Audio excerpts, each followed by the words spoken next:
tunapoendelea kubarikiwa, tunapoelekea kubarikiwa, kuna jambo muhimu sana nikukumbushe. Wala sio geni, lakini litakumbushwa kwa neema ya Bwana na mafuta ya Roho Mtakatifu. Andika thamani ya kumpenda Mungu. Thamani ya kumpenda Mungu. Tunapoendelea kwenye msimu wa kubarikiwa, kwa sababu kuna vitu vinaenda kufunguka, lazima mtu ajue thamani ya kumpenda Mungu.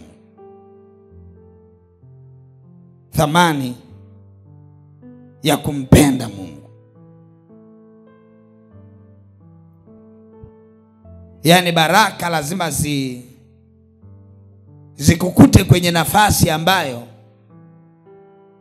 unampenda Mungu. Yani kuinuliwa kunapokuja, labda nikuelekeze kitu. Kuna wakati unaitwa kuinuliwa. Wakati tunapoongelea wakati, tunaongelea muda, majira. Anasema huu ni wakati wa kubarikiwa. Maana yake nini? Wakati huo mafuta ya kubarikiwa yanamiminwa. Unaposikia huu ni wakati wa kupelekwa viwango vipya, maana yake nini? Kuna mafuta na muda. Huu ni wakati wa kicheko. Maana yake nini? Kuna mafuta yanaachilia kicheko, lakini yapo katika muda. Yani ukiambiwa kwamba kesho ni wakati wako wa kuinuliwa, inamaanisha kesho kwenye muda yatashuka mafuta ya tofauti, ambayo hayo mafuta yataachiliwa, yatakuwa kwenye eneo hilo, yatakuwa yako juu, katika uvuli wa eneo hilo ambalo kila mtu mwenye nafasi ya kubarikiwa atabarikiwa kwa wakati huo, kwa sababu mafuta yapo. Sasa ili mafuta ya kubarikiwa yanapokuja, uweze kupata nafasi kwenye hayo mafuta ya kubarikiwa, lazima yakukute uko kwenye nafasi ya kumpenda sana Mungu.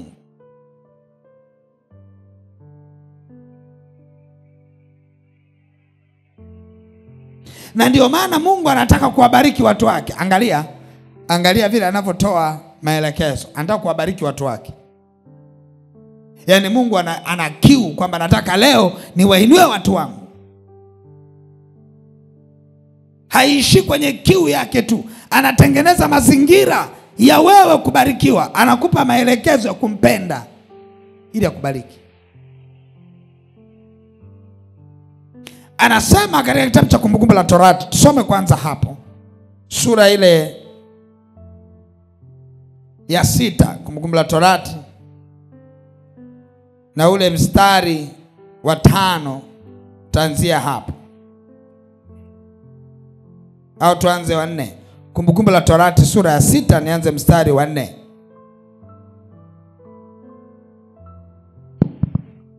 Pendelea. Neno la Mungu linasema, ndio, sikiliza Israel, Bwana Mungu wetu, Bwana ndiye mmoja. Nawe mpende Bwana Mungu wako kwa moyo wako wote, na kwa roho yako yote, na kwa nguvu zako zote. Na maneno haya ninayokuamuru leo yatakuwa katika moyo wako, nawe uwafundishe watoto wako kwa bidii, na kuyanena uketipo katika nyumba yako, na utembeapo njiani, na ulalapo na uondokapo. Yafunge yawe dalili juu ya mkono wako, nayo yatakuwa kama utepe katikati ya macho yako. Tena yaandike juu ya miimo ya nyumba yako na juu ya malango yako. Amen. Tunaona hapa Mungu Mungu anataka kuendelea kukaa na Israeli. Anataka kuendelea kulibariki taifa lake. Anawaambia hivi, sikilizeni Israeli. Mimi ni Mungu kwenu na nitabaki kuwa mmoja tu. Nitakayehusika na baraka panapohitajika baraka. Nitahusika na uponyaji panapohitajika uponyaji. Nitahusika na kumuinua mtu wakati anapotaka kuinuliwa. Ni mimi peke yangu, ni mimi Mungu mmoja tu. Sasa kama mnataka nitembee na ninyi, lazima nibaki kwenu kuwa mmoja tu. Na la pili, ninyi Israeli sikieni, mpende sana huyo mmoja anaitwa Mungu. Pende Bwana Mungu wako. Yeye anayekuponya, yeye anayekuinua, yeye ambaye yuko tayari kufanya kila jambo, anabaki kwa peke yake, lakini anatoa maelekezo kwamba mpende Bwana Mungu wako. Hakutaka waanze kuuliza kwa namna gani, kwa nguvu gani, kwa uwezo gani, kwa viwango gani. Anasema sikiliza, umpende Bwana Mungu wako kwa moyo wako wote, roho yako yote, nguvu zako zote. Halafu anasema hivi, usiishie wewe tu. Usiishie wewe tu. Anasema hivi, maneno haya ili nibaki kuwa na kizazi chako, wasimulia watoto wako na kuwafundisha. Uwafundishe watoto wako kunipenda mimi tu ili nibaki kuwa wa kwao tu. Wafundisha kunipenda mimi, na wao waambie wanipende hivyo hivyo kwa moyo wao wote, nguvu zao zote, roho yao yote, wanipende mimi. Akasema usiishie hivyo. Wacha mazingira yote yajue kwamba unanipenda mimi. Akasema yaandike, yawe ni ishara, kila anayepita aone dalili, aone. Iweka hata kwenye miimo ya kuta zako, andika pale, watu wote watapopita wajue ya kwamba unampenda Mungu. Andika kwenye biashara yako, weka kitu pale kwenye biashara yako ambacho kila aingiaye ajue ya kwamba unampenda Mungu. Kama umeajiriwa kwenye meza yako, weka kitu pale kisomeke kuwa dalili ya kwamba unampenda Mungu.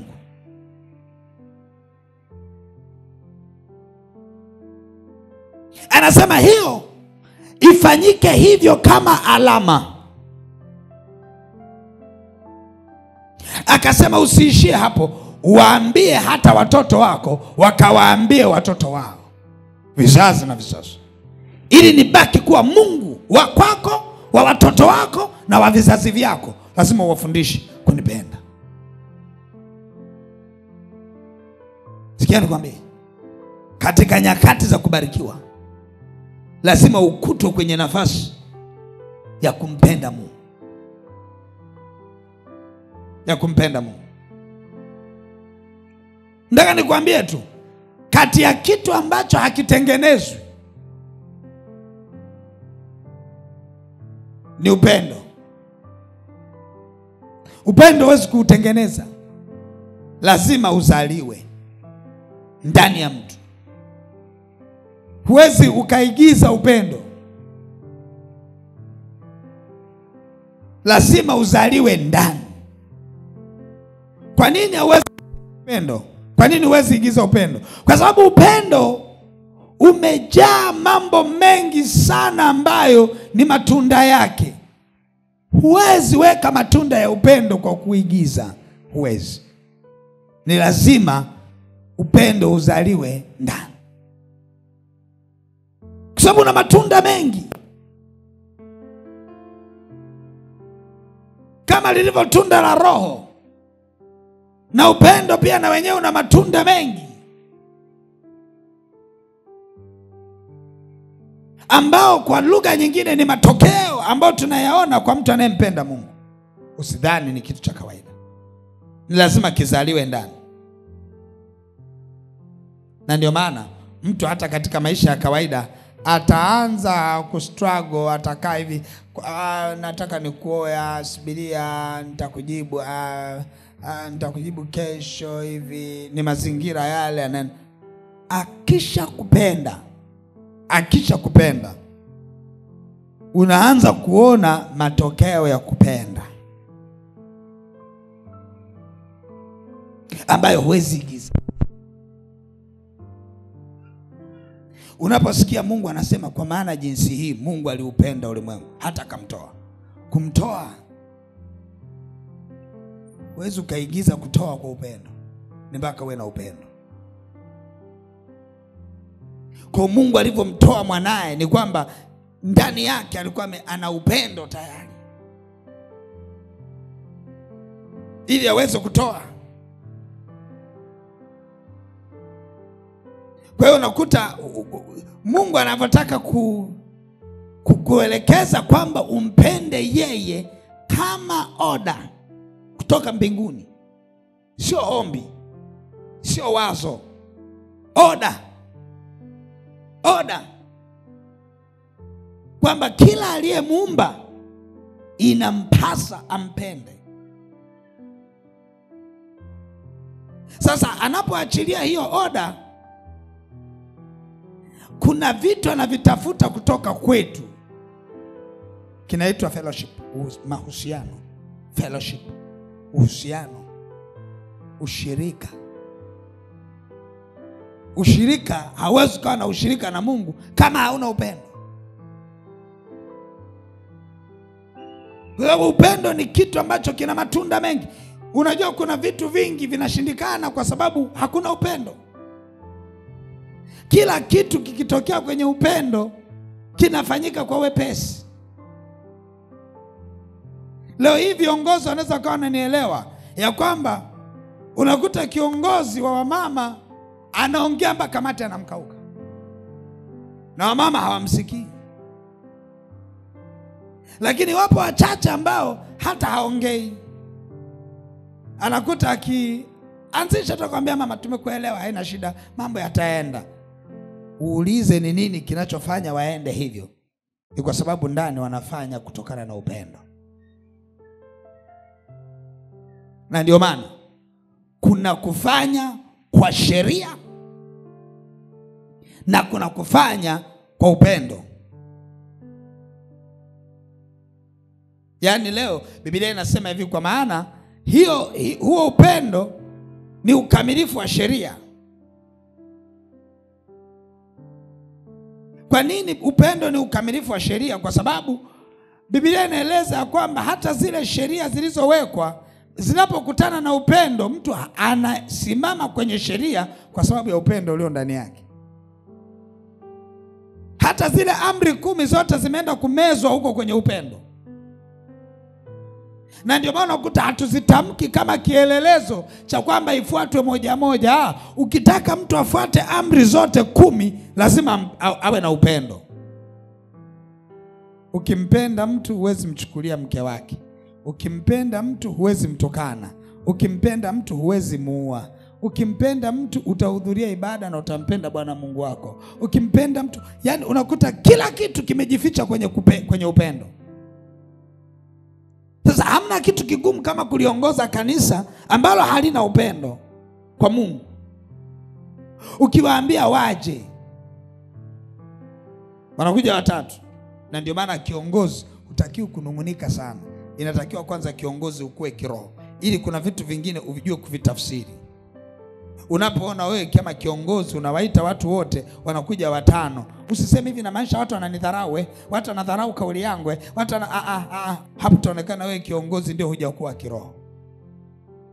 Unapoona watu unawapa maelekezo ya kimungu halafu hawajakusikia, inamaanisha wale watu bado viwango vyao vya kumpenda Mungu viko wapi? Viko chini. Sio kwamba wamekudharau wewe. Kwa sababu wewe hujawaita nyumbani kwako, umewaita kwenye nyumba ya Mungu. Hujaweka ajenda, umeweka ajenda ya Mungu. Wakidharau ajenda ya Mungu, inamaanisha bado viwango vya kumpenda Mungu ni vya chini.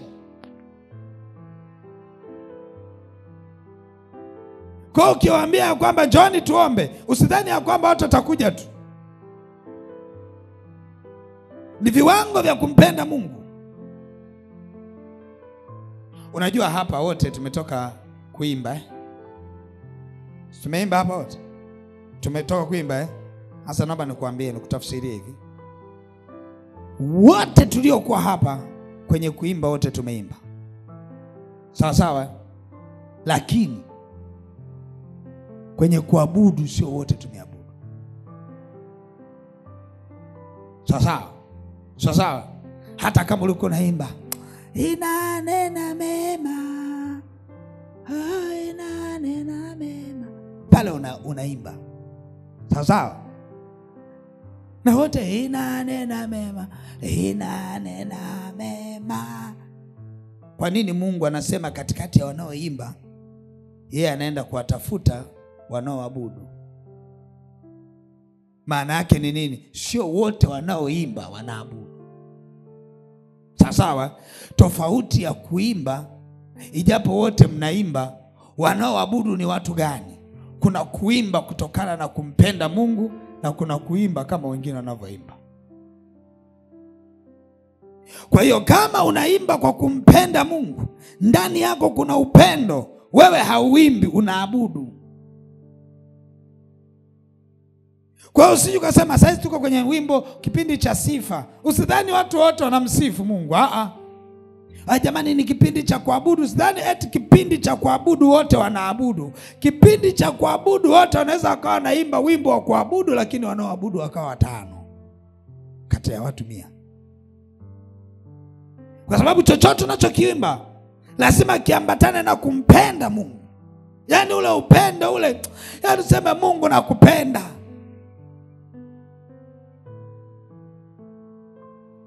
Kwa sababu kuna tunda.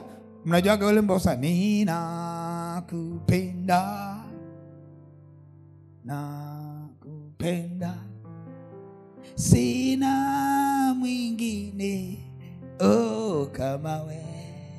Mnajua ule wimbo wote tunaimba, lakini kupenda sio wote tunapenda. Kuimba unapenda, sio kupenda. Na mwingine unakuta anaimba kabisa, sina, yani anahisia kweli, lakini sio kupenda kule. Kupenda kuna tunda. Kuna matunda ambayo yanatakiwa yaonekane, na ndio maana tunasema utajuaje una Roho Mtakatifu? Utajuaje una Roho Mtakatifu? Utajuaje jirani yako ana Roho Mtakatifu? Utajua una Roho Mtakatifu endapo tunda la Roho litaonekana kwako. Ndivyo hivyo utajuaje unapenda? Mpaka tunda la kupenda lionekane kwako, ndio utajua unampenda Mungu. Na ndio maana mahali hapa wote tumekuja, lakini sio kwamba wote tunampenda Mungu. Kuna mwingine amekuja tu kwa sababu ameambiwa na kiongozi wake wa seli, usipokuja leo sikuelewi. Basi nakuja. Amekuja na yeye yupo kwenye ibada. Je, anampenda Mungu? Si kweli. Na ndio maana kuhudhuria ibada, unaweza kuhudhuria ibada lakini usimpende bado Mungu. Yategemeana ni tunda gani lililokuleta kwenye hiyo ibada. Je, umeletwa kwa tunda la upendo ama umeletwa na shida zako? Kuna wengine wana mfululizo wa changamoto kiasi kwamba mahali pote ambao pamesha dunda, wacha niende nikajaribu hapo.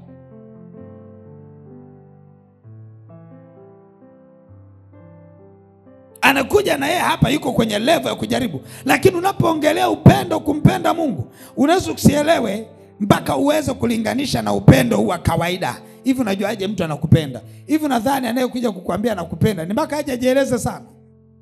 Hakuna mtu anayetakiwa kujieleza sana kama anakupenda. Na mimi nakuhakikishia mtu anaweza akakupenda na ukajua anakupenda na hakuna siku amekwambia anakupenda. Tunda lina nguvu. Tunda lina nguvu. Tunda la upendo linajulikana tu. Kuna matunda ambayo hata ya upendo yakipoteaga, unakuta watu wanaanza kwenye ndoa, mtu unashangaa analeta vurugu, mara amenuna, mpaka unajuza hivi, huyu jamani, mwanamke huyu ananunia nini? Mume wake anampa kila kitu na kutwa amenuna, chakula anakula, nguo anavaa, anasuka, mbona ananuna? Na bado unakuta amemnunia tu mume wake, anapita tu, yani visa vingi, maana anapita hapa anagonga sufuria makusudi, yani ushajaga wanawake wenyewe, anaweza kapita mboka, unakaa mwangalia sema huyu mke panya huyu. Lakini haya yote unakuta yanatokea nini? Kwa sababu unakuta yule mwanamke unaona kama amepewa kila kitu, lakini kumbe yeye hawezi kuridhika na kile kitu, kwa sababu kulikuwa kuna upendo wa kwanza, ambao tunda la upendo wa kwanza likikosekana, leo hata ukifanya yote, mwenzio anakumbuka tunda la upendo wa kwanza. Shika leo. Kwani Mungu alikuwa anadai upendo kwa Waefeso? Ni upendo gani? Si alidai upendo wa kwanza, ambao upendo wa kwanza sasa na udai vipi? Tumesikia kwamba kanisa la Efeso linampenda Mungu, linayachukia matendo ya Nikolai kama vile Mungu anavyochukia.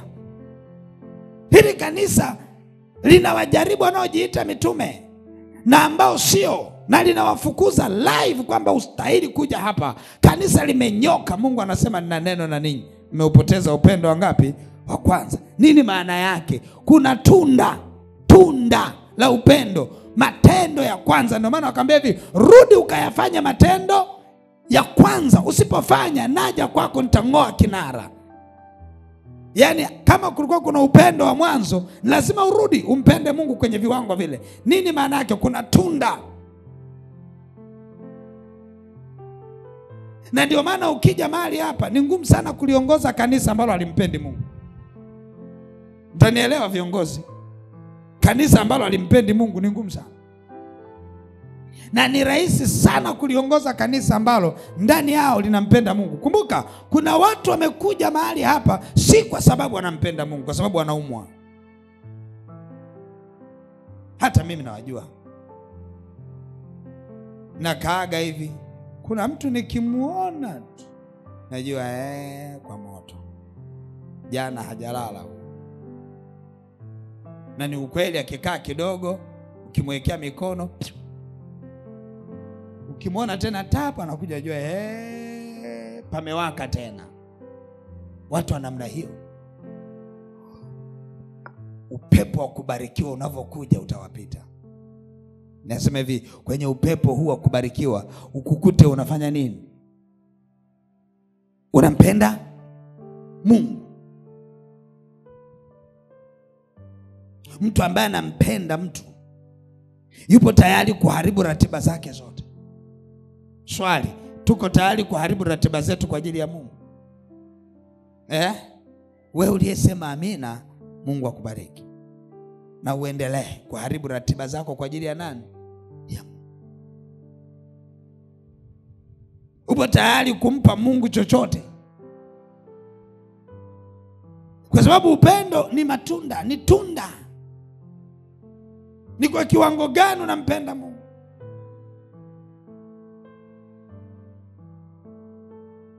Unajua, mtu anaweza kaa anafagia kanisa, sawa, mawili.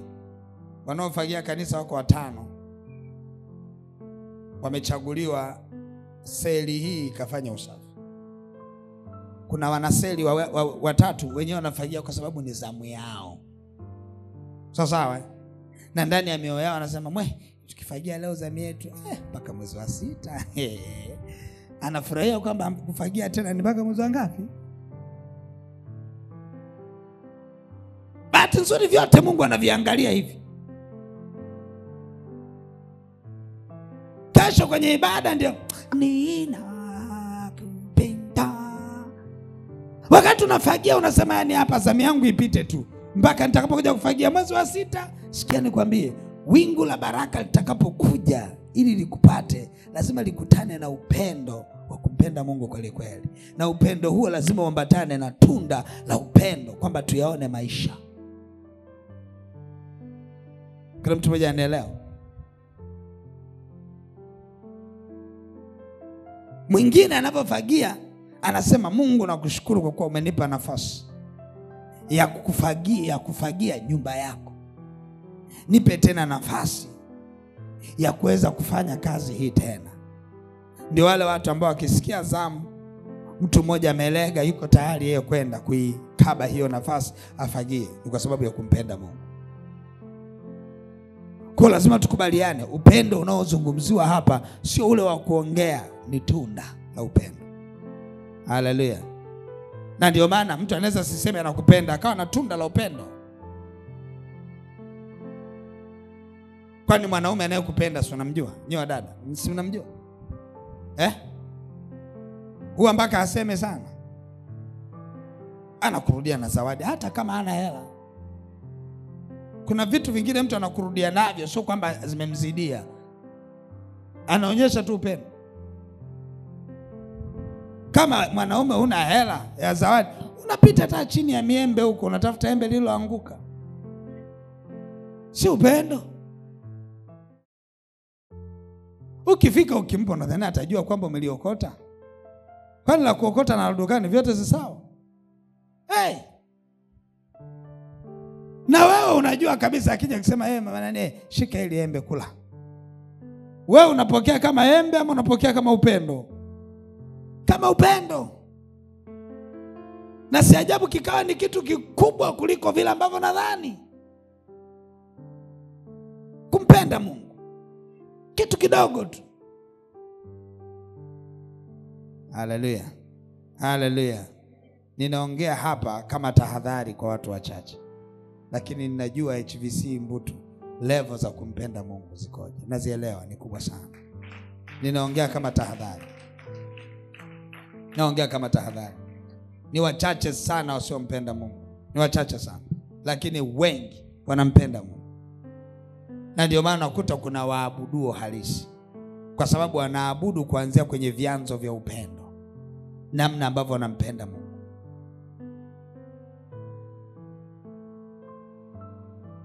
Leo nilivyokuwa naomba ni kwa mkavu. Hakunaga ukavu. Hujampenda Mungu tu. Ubichi unatokea wapi na ukavu unatokea wapi? Ulikuwaje mkavu? Kwa nini usijiloweshe kwenye upendo? Huwezi kujitoa. Huwezi kuahirisha mambo yako kwa ajili ya Bwana. Ibada uhudhurii mpaka usikia kwamba kuna ibada ya kuombea biashara ndio unakuja. Kuna wengine ningetangaza kwamba wiki ijayo somo litakuwa ni kumpenda Mungu, wasingekuja. Wengine mpaka wasikia kwamba kuna ibada ya kuvunja madhabahu na uchawi wa familia, nasema leo nikawakomesha. Unakuja lakini hujampenda Mungu. Wewe unaweza ukaelewa kwa nini mimi singi nimeiweka kwa namna hii. Kwa nini hatuna matangazo ya vitu vinavyoendelea mahali hapa?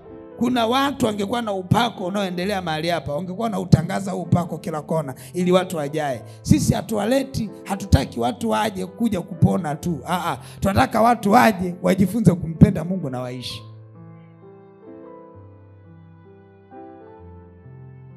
Unampenda Mungu? Yes, tuone unampenda Mungu. Na ndio maana hujaitwa hapa kuambia kutakuwa kuna entertainment yote kanisani ndio uje. Hamna. Agenda ya kwanza ni kumpenda Mungu. Ukija lazima umpende Mungu. Tuone matendo ya kumpenda Mungu.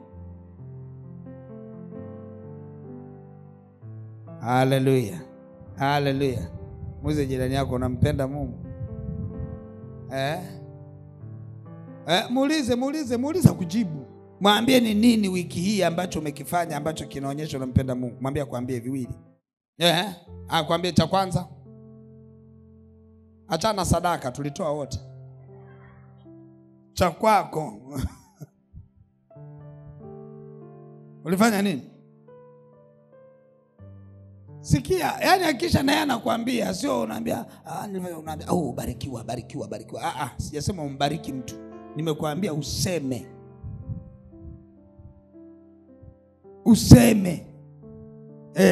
Umefanya nini? Amefanya nini? Nitakupa mic useme amefanya nini. Amefanya nini? Amefanya nini?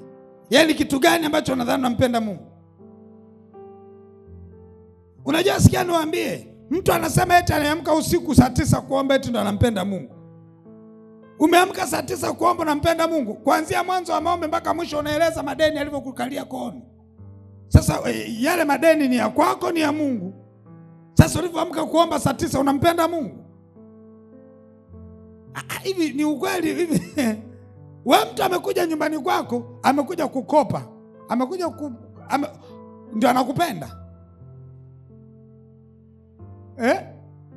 Hivi unaweza kusema mtu aliyekuja kukukopa kwamba amekupenda sana? Si alikuja na shida zake? Sasa angalia viwango vya kumpenda Mungu, kwamba uje hapa kanisani sio kwa shida zako. Hata kama una shida, lakini si shida zako ndio zikulete.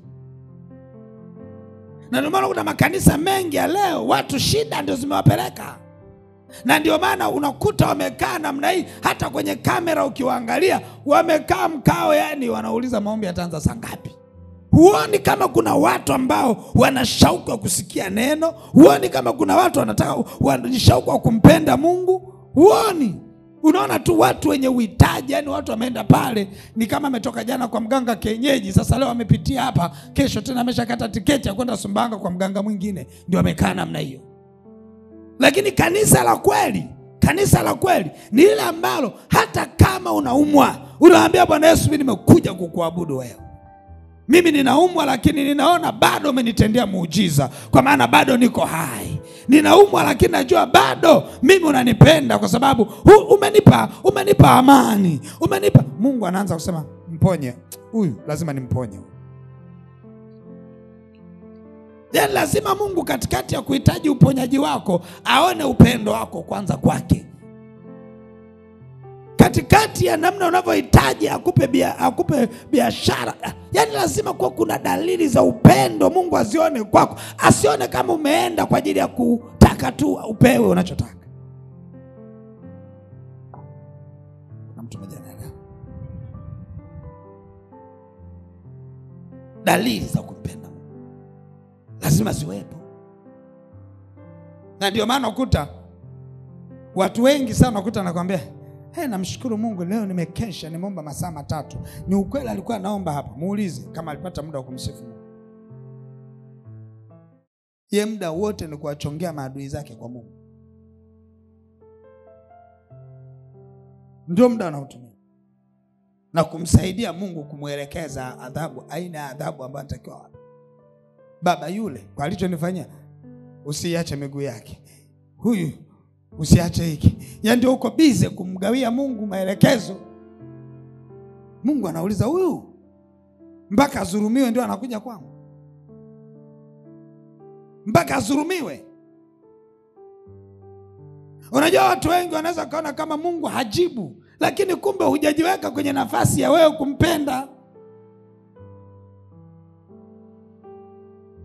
Tatizo likikukuta ndio hapo unaitafuta Biblia ilipo, unaanza kutafuta na kanisa, unaanza hapo na mfungo, unaanza hapo kumlilia Bwana, unataka kesho kujibu. Huo ni ubabe.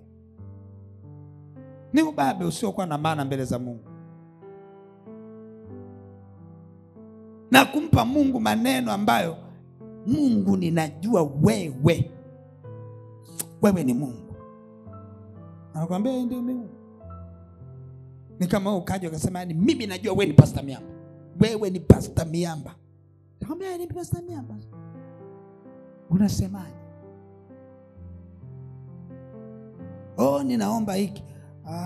Basi hata siku moja uje. Unajua kuna watu wengine kibinadamu wana hekima sana.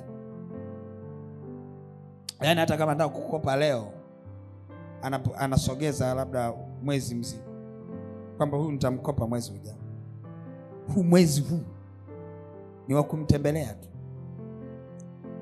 na kumwambia amependeza. Vyovyote atakavyotoka, mimi narusha amependeza.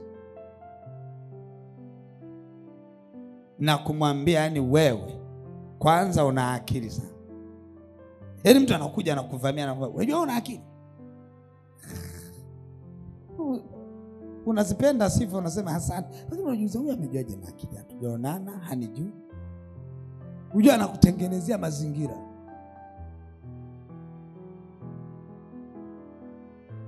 Na anakuja na kuambia wewe bwana umebarikiwa, una hela. Unajichangaza, Mungu amenibariki bwana. Kumbe ndio unaingizwa kwenye target. Baada hapa unashangaa ametengeneza urafiki wa haraka haraka. Ni akili.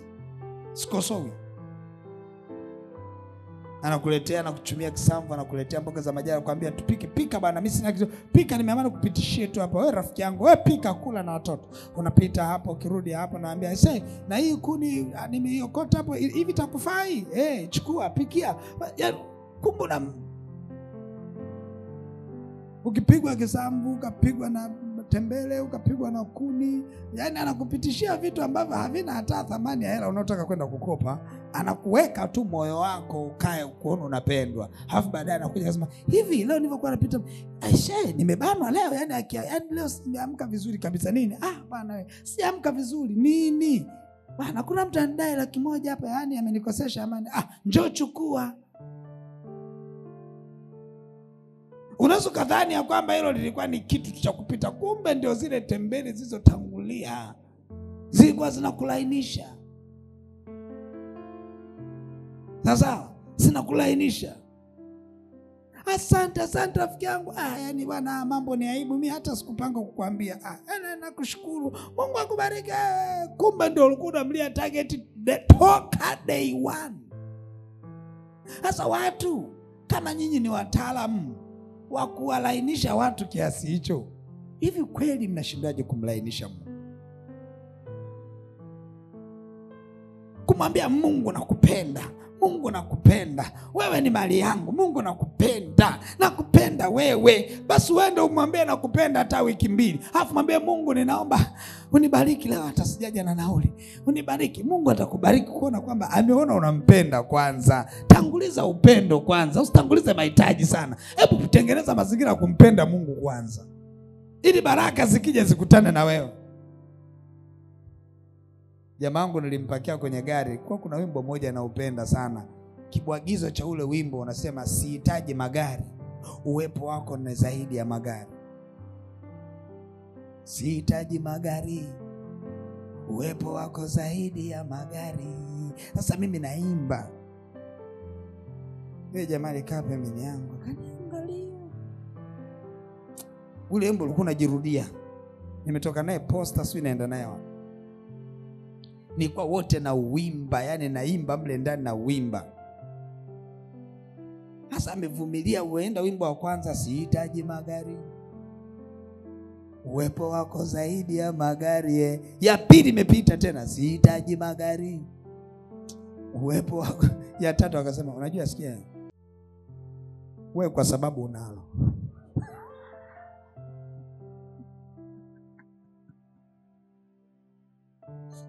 Wewe ni kwa sababu una, yani ameona kabisa ule wimbo kwake yeye haumfai.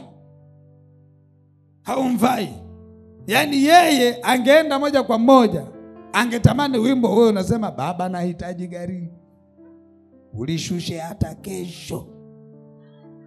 Yani anaona unampaje Mungu sifa kwamba uhitaji chochote na muhitaji yeye tu.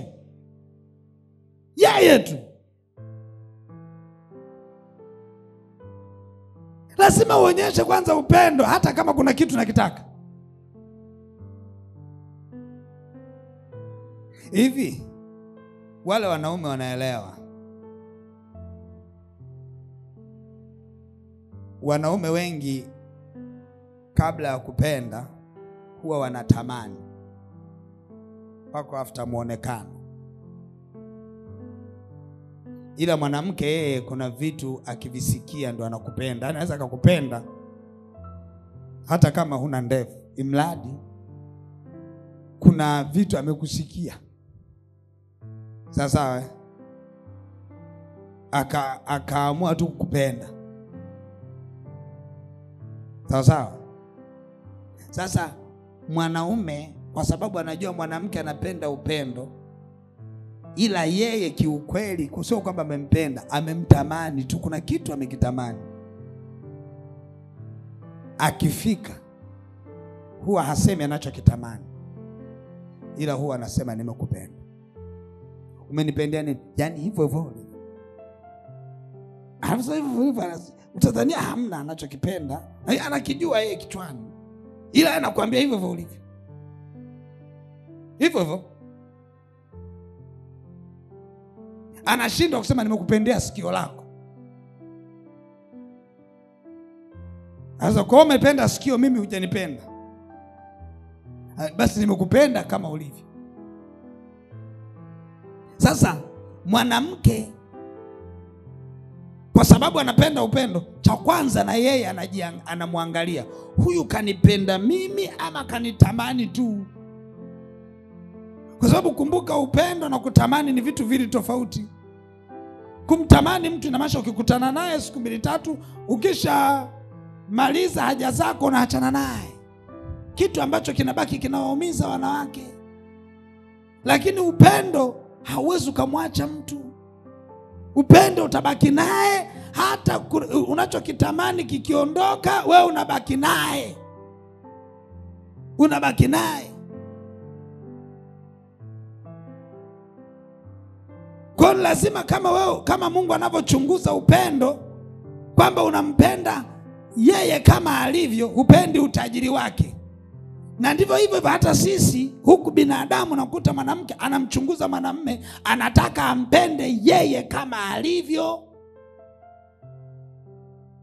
Kama wewe mwanamke unavyomtafuta, ukutafuta kumjua mwanaume anayekupenda, na Mungu naye anatafutaga wanadamu wanaompenda watu wake wanaompenda, kwamba isifikie kipindi ukawa unapenda sikio lake, unapenda utajiri wake. Mpende Mungu kama alivyo. Hata akikupiga mpende, akikuadhibu mpende, kwa sababu umempenda kama alivyo. Humpendei vitu. Ndio maana watu akimpendea vitu, akivipata vitu anaondoka. Hiyo ni kanuni hata kwa Mungu. Mtu akipata kitu anafanya nini? Anaondoka kama alikuwa hana upendo. Na mwanamke naye anapambana, kwa sababu kama mtu amekupendea kitu kilichopo kwenye mwili wako, mabadiliko ni mengi. Mabadiliko ni mengi. Anaweza akasema ili nimelipendea tumbo lako ni dogo, kumbe chakula ni shida. Utakapokuwa naye ukampiga supu dakika 2-3, tumbo linampa Bwana utukufu, unalikuta liko mbele. Je, uachwe? Ndio hicho mwanamke anaogopa. Akiridhika tu, mwili unajibu. Je, ulikuwa unampendea nini? Kuna kitu ulikuwa unampendea? Kwani nyinyi wanawake simpo? Sio tunaongea kama tuko wanaume watu. Wanawake simpo. Nyinyi mnapendaga mtu anayekuja kukupenda kwa ajili ya kitu, anayekutamani kwenye kitu. Nimetamani vile ulivyo mwembamba. Utajiamini kweli? Kesho unaweza kuwa tena. Bahati mbaya wamama wengi wakizaa huwa haitabiriki. Haitabiriki. Chochote kinaweza kikatokea. Sawa sawa, chochote kinaweza kikatokea. Na huwa nawaambia kila siku wale ambao mnawatii mama wako, unaitoa bakuli hivi la mtoli, unaambia kunywa mwanangu, kunywa. Kipindi mama mko anakuambia kunywa, anataka mjukuu wake apate maziwa. Haangalii kwamba ule mtoli hauendi wote kwenye mtoto mjukuu wake. Mwingi unabaki wapi? Kwenye mwili. Sio kama naelewa. Na wewe sasa kwa nidhamu unapiga mtoli, na anakutia moyo, kajasho kanatoka, piga mwanangu, au kajasho kenye ndio maziwa ya mtoto.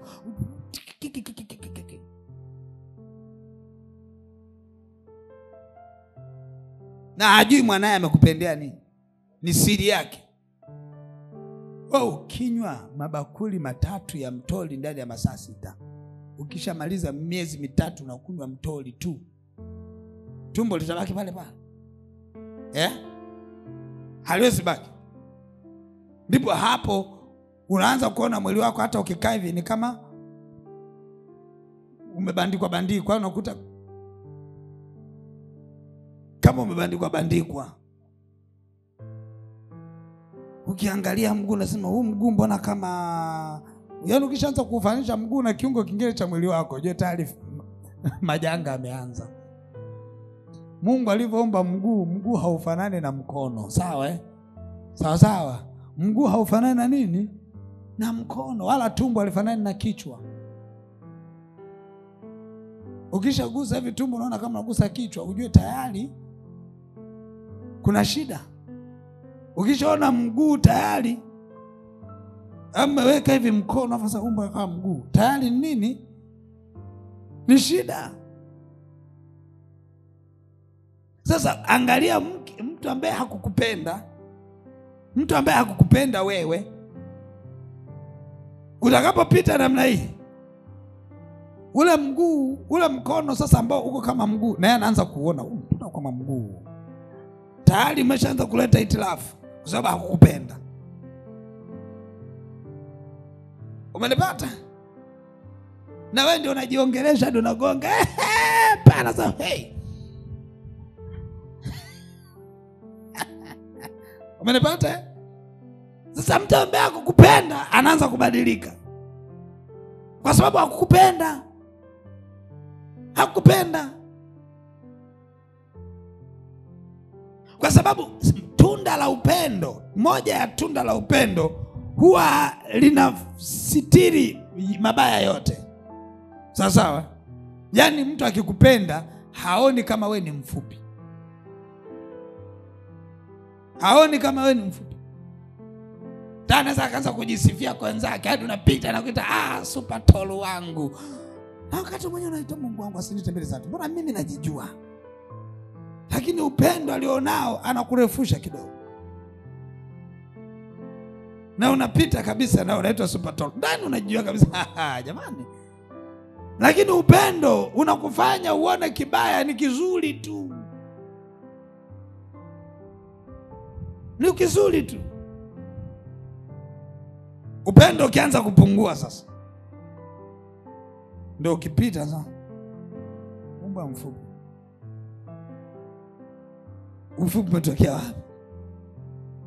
Akianza kupita. Kwani nyinyi hamjawahi kutanaga na watu?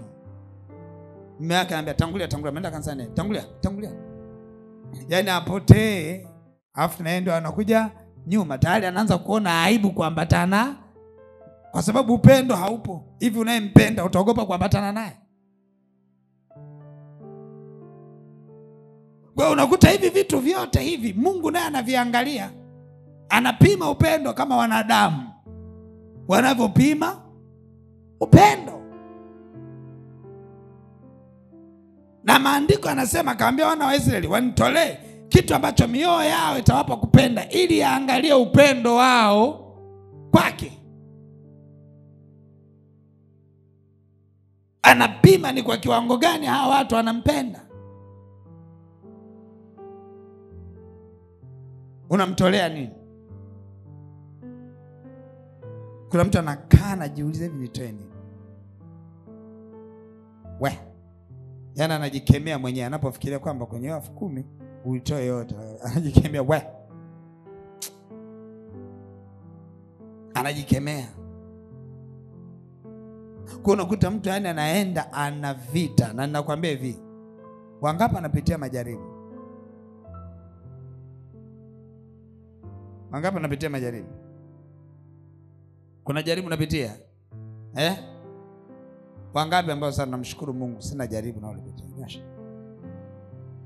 Usiogope. Sasa nakwambia hivi, kuna jaribu moja ambalo watu wote tunalipitia. Na hilo jaribu nilipo kwenye kumtolea Mungu. Umtolee nini kwenye alichokupa? Ni jaribu ambalo hata Ibrahimu alilipitia, kwamba Mungu amekupa Isaka ndio yeye peke yake, halafu mtolee. Ni jaribu hilo. ambalo amekuahidia kwamba katika Isaka ndipo nitakapokubariki uzao wako kama mchanga wa baharini, kama nyota za angani. Unajua Isaka mwenyewe ndio huyu hapa anakuambia unitolee. Nijaribu hilo. Sikia nikwambie, hata wewe moja ya jaribu ambalo utakutana nalo ni utoe nini kwa Mungu kwenye alichokupa. Na ndio maana Daudi anafunga alipoambiwa kwamba wewe hutaweza kunijengea nyumba atamjengea mwanao. Yeye alichokifanya akaenda kukata miti ile ya Lebanoni, akaileta, akakusanya material yote, halafu akaweka madhabahu, akaweka sadaka, akaiteketeza, akasema nakushukuru wewe Mungu kwa maana umeniwezesha kutoa yale yote ulionipa, nimeweza kukutolea wewe. Wakamshangilia Bwana kwa kuyashinda majaribu, kwamba yale ambayo Bwana amewapa wameweza kumtolea yeye. Hilo ni jaribu ambalo linaweza likamkuta kila mtu na kila mtu analipitia. Mungu amekubariki. Na kwa taarifa yako, hiyo ni kama mechi ya mpira. Refa ni shetani mwenyewe. Yaani unaenda unataka kwenda kutoa, yaani unakwenda kutoa kilicho bora, amenyanyua kibendera offside. Usharudi na sadaka iliyo bora. Unarudi kwanza, unawaza lazima acha nimtolee Mungu. Humo ndani sasa mechi inaendelea. Timu ya shetani, mapepo na malaika wanakuambia toa hicho, toa mwanangu, toa mwanangu. Mapepo yanasema usitoe, utafirisika. Timu Mungu inasema toa.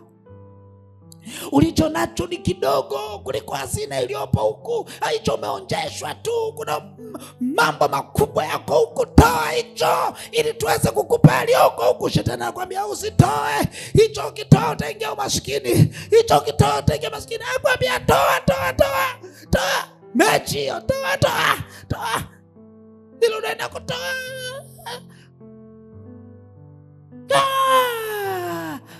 Ametoa kilicho bora. Ameweza kutoa. Mbingu zinafurahia, ametoa kilicho bora. Malaika wanamimina na nyingine. Lakini kuna mwingine mechi na feli. Hapa kwenye njia kutoka kwenye kapu hadi pale alipotoka. Anaingiza hivi mfukoni, mechi inaendelea. Ndani huko kuna 10,000 na kashinga 1,000 kana nyingine anakambi. Mechi inaendelea. Anatoa 10,000. Ndio anatembea. Anatoa 10,000. Na wimbo unaimba. Ule wimbo mtoli, yani bwana sadaka, wengine wengi wao wasikilizi. Kipindi kile ni mwendo wa mapambano. Utoe nini? Kwa anaenda. Yani anashika hivi 10,000, anavyotembea, anakaribia hatua 2 anachomoa 1,000 anaiweka. Kazikosa baraka. Maana yake nini? Kati ya jaribu ambalo tunatembea nalo kila mwanadamu ni amtolee nini Mungu wake. Na yote yanaendana na nini? Unapenda. Yani anayependa zaidi ndio anayetoa zaidi. Ukipenda kidogo unatoa. Ukipenda zaidi unatoa zaidi. Angalia kama mwanaume anakupenda, anajisikia kutoa wakati wote. Akiwa anakupenda, hata ukienda na nywele nzuri kama za kwako hapo mkurugenzi, ukamwambia hizi nywele nimezisuka jana, anakuambia kabadilisha, suka nyingine. Asante. Unaenda hadi wafumuaji wanashangaa, wewe unafumua mbona nywele hazijachoka? Anambia fumua tu, mume wangu ananiambia nifumue niweke nyingine, yeye anazipenda zile ambazo zinapita hapa. Ni upendo tu. Ni upendo. Na zikipita hapo, kienda siku 2-3 anakuambia sasa hivi nataka uweke zile ambazo zinane. Unapewa 200,000, unakimbia tena, unaenda, wasusi wanakushangaa. Umezifumua hizi, umeziweka huko. hizi tulizozitoa tukufungashie, utaondoka. Hizo tupa. Upendo ukiisha, mwezi wa kwanza, wa pili, naomba nikasuka hizi, mbona sijafumuka? Siko vizuri tu. Unajishtukia tu.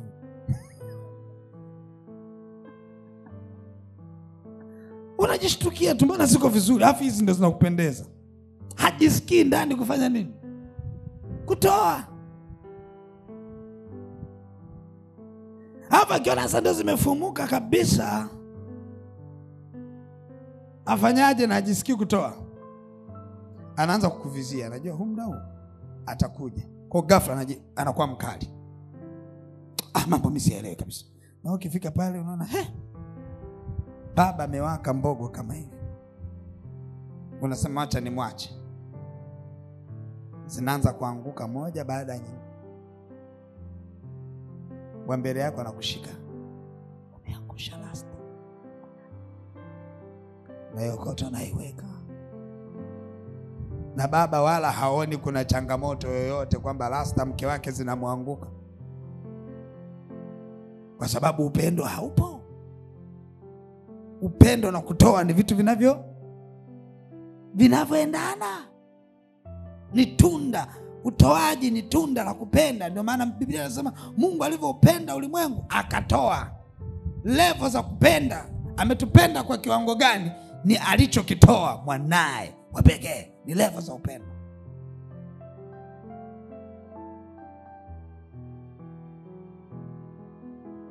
Na ukivuzikisha lasa nakwambia, safari nataka nikuone ukiwa umenyoa. Sasa najua budget ya kunyoa ni shilingi ngapi. Napewa 3,000 tu hapo. Unaambia tena usinyoe, sitaki mambo mengi.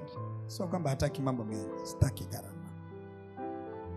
Kwa sababu hakuna nini? Hakuna upendo. Na hata saluni anayokupeleka ni ya nyuma tu ya nyumba yako hapo.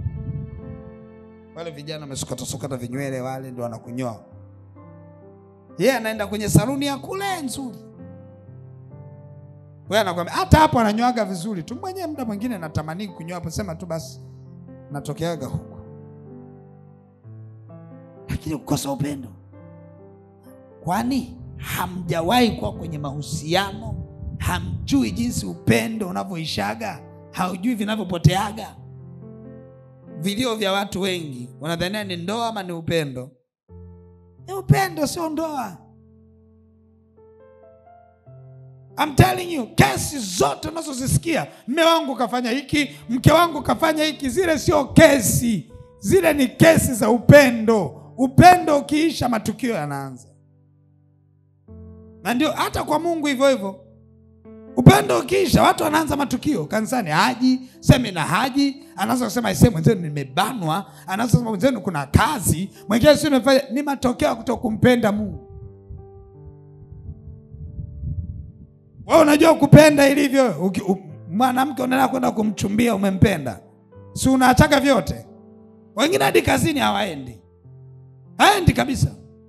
Yupo anafuatilia, kaingia pale, katoka, kaingia. Hadi kazini haendi. Anapenda.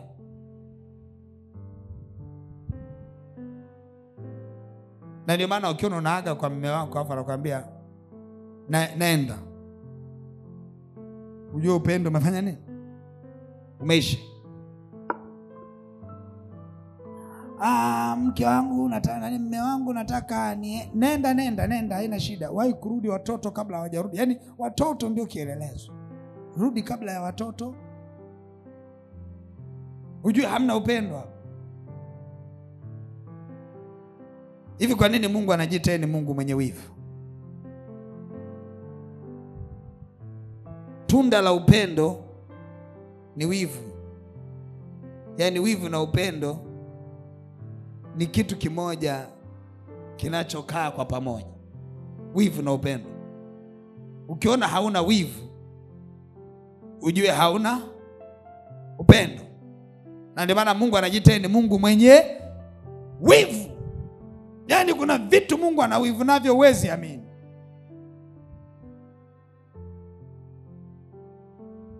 Wivu wa Mungu ni mkubwa kuliko watu wanavyodhani. Kuna watu wanavipenda vitu kuliko kumpenda Mungu. Hivi wewe unadhani ya kwamba miungu ni nini? Miungu mingine ni nini? Watu wengi wanajua miungu ni kwa mganga kienyeji. Kuabudu vinyago ni nini? Nadhani kwenda kuchonga kinyago ndio kiabudu, au uende kwa waganga kienyeji. Kuna kitu kinaweza kikawa kinyago na uko nacho. Chochote utakachokipa thamani ya upendo kuliko Mungu ni kinyago. Tumeelewana mpaka? Kinyago ni nini?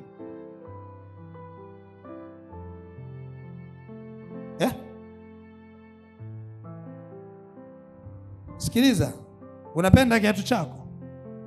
Unakipenda? Ndio ama hapana? Lazima kisizidi unavyompenda Mungu.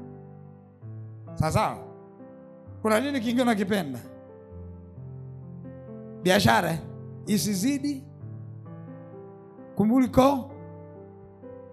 Nielewa vizuri, ili wingu la kufanikiwa likija, likikuta unapenda kitu kingine kuliko Mungu, umepitwa. Mimi zamani Mungu alishanipa warning.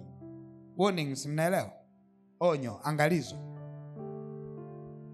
Kipindi hasa ndio nimebarikiwa gari nikiwa janki namna hii. Nakumbuka kabisa miaka ile 2002 na 2003. Hilo gari kwanza lilikuwa linaoshwa mara 3 au mara 4 kwa siku. Gari. Pale mtaani pale kwa kuna jamaa anasomba madumu anagawa maji. Nilimwambia wewe utakuwa unaliosha ile gari. Kwa akifika asubuhi lile gari, mimi nimelala, yeye anaamka mapema, analiosha kabisa, ndani analifuta, na yule jamaa alikuwa anajua kuosha kweli gari yule ndugu. Analiosha limeng'aa kabisa, nimemnunulia na polish, anazipiga polish gari, yani linawaka ndani. Sasa lina vimanyoya fulani hivi, ukikanyaga mguu na mbele, yani unaona hadi wewe mwenyewe ukiingia hivi unaweza kujiuliza mara 2, niingie nikanyage ama nisikanyage. Hilo gari lilivyokuwa safi. Kwanza hata ulikuwa ukiingia na tope lako na kuangalia, kwanza hata mwenyewe huwezi ingia na tope. Huwezi ingia na tope. Mahali pa kukanyagia ni pazuri, unachokikanyagia ni zuri kuliko kitanda chako. Wewe mwenyewe unapandaga kitandani na viatu. Pasafi kweli, pasafi pamenyoka. Yule bwana akiosha, nikienda mjini nikikanyaga tope tu, napita sehemu wanaosha magari, wananioshia tairi, wanapaka na zile dawa zile nang'aa namna hii, naona yani gari muda wote ni safi. Kuna mahali hivi miaka ya nyuma sana, siku hizi ipo, sio ilikuwa mwaka 2006 sio na ngapi hapo Mombe Chai, kulikuwa kuna mahali unaingia kwenye gari linapulizwa lile gari, yani inaitwa drive through. Unapita halafu gari linapigwa povu, sio na mwanadamu, mashine.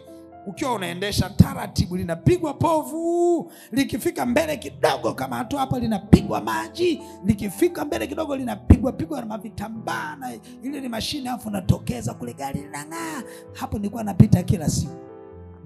Nipa kulipia, napita kila siku. Hapo nikitoka hapa nalipa hela yao. Huyo gari lilikuwa ni safi. Ukipita hapa mjini lilikuwa linajulikana safi. Humo ndani ukikaa, yani wewe mwenye kwanza nilitegesha, kuna vidude baada ya muda vinapuliza kama vina hema hivi, vinatoa perfume nzuri safi kabisa. Ulikuwa ukitoka mle lazima, yani hiyo siku ukiingia kwenye gari langu lazima utoke unanukia perfume hadi nyumbani kwenu. Gari hilo.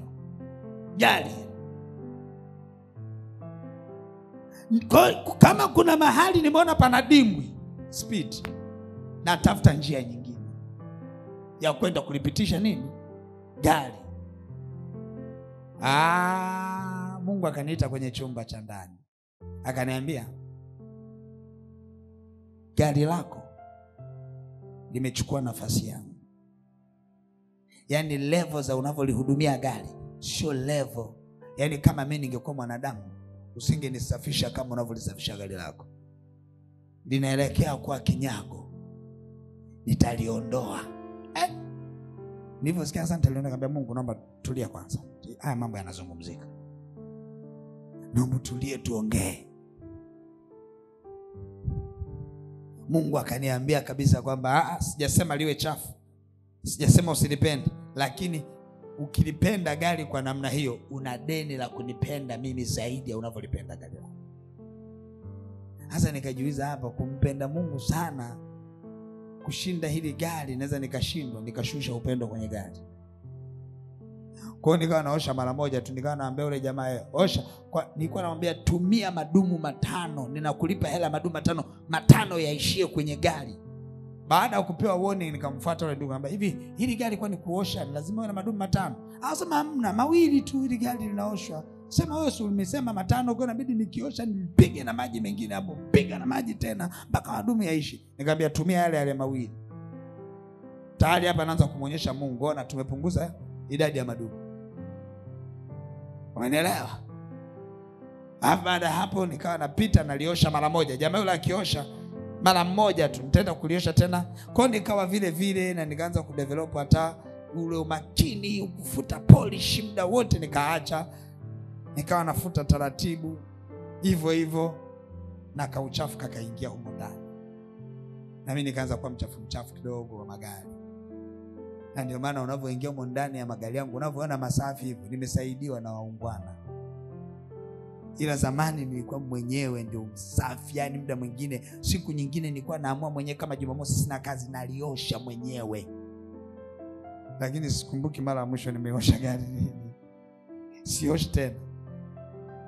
Na saizi gari langu limeshakuwa ndani, yani kwa kuwa kila siku ananisaidia kuosha, ndio maana linaonekana safi. Lakini mwenyewe najua hata ninaposhuka, nimechuka zangu na shuka, nikilichungulia najua huko ndani kulikuwa kama dustbin, lakini wananisaidia.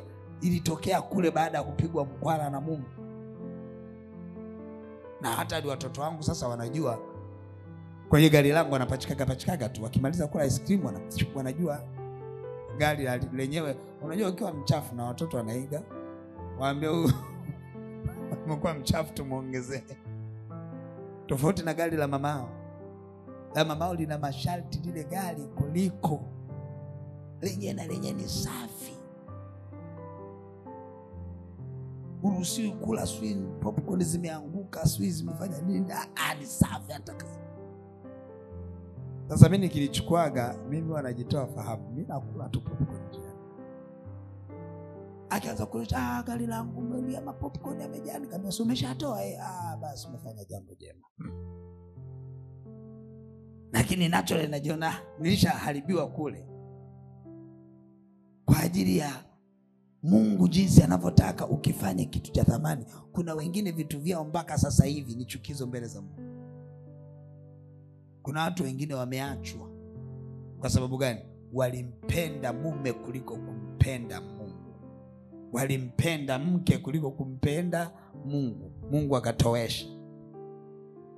Kuna watu wamefilisika kwa sababu walipenda biashara zao kuliko kumpenda Mungu. Mungu akafanya nini? Akatowesha. Ndio maandiko yanavyosema, ukikipenda kitu kuliko yeye anavitowesha vyote. Kuna watu wamependa kazi zao kuliko kumpenda Mungu, wamefukuzwa kazi. Nini maana yake? Ni wivu. Mungu ni Mungu mwenye nini? Mwenye wivu. Amua kuanzia leo kumpenda Mungu kutoka ndani ya moyo wako, pasipo kusukumwa. Litoke tunda la upendo. Tukuone seli haulazimishwi, kanisani haulazimishwi. Unakuja kwa sababu unampenda Mungu. Haleluya. Mungu akubariki sana. Sasa unaweza kusimama.